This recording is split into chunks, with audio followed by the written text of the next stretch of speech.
As much as you want to protect your children from the world, in a lot of cases, you're powerless. And after the grieving process and the sadness comes, finally, acceptance. They're gone. There's nothing you can do about it.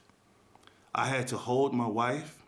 I had to hold my 6 surviving children as we all went through this process differently and at different times. And I would shield my emotions because I had to be strong for my family.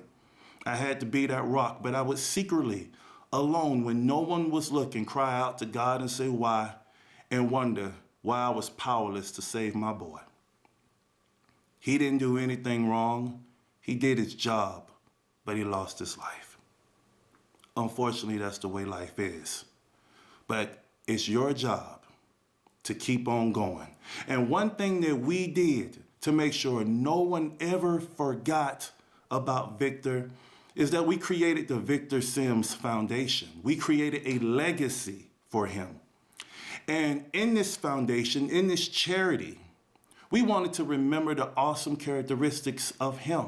So what we do, we focus on helping parents who have dealt with the loss of a child. We help them. But on the other end of the foundation, we help high school seniors who are interested in becoming first responders, because Victor wanted to be a first responder. And he was ready. He was willing to make the ultimate sacrifice for people who didn't even know his name.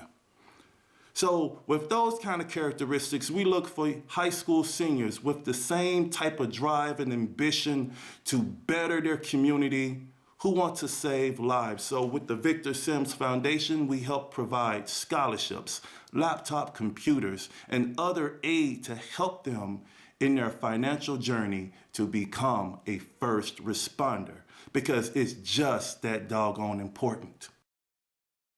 Another awesome thing about the Victor Sims Foundation is that every Labor Day, we have a family fun day where parents actually come out with their children and interact in very fun, family-based activities.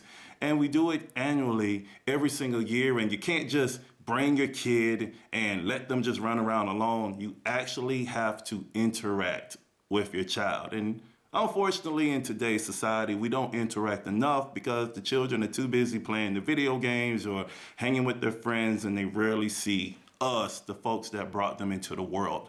So that's what we do.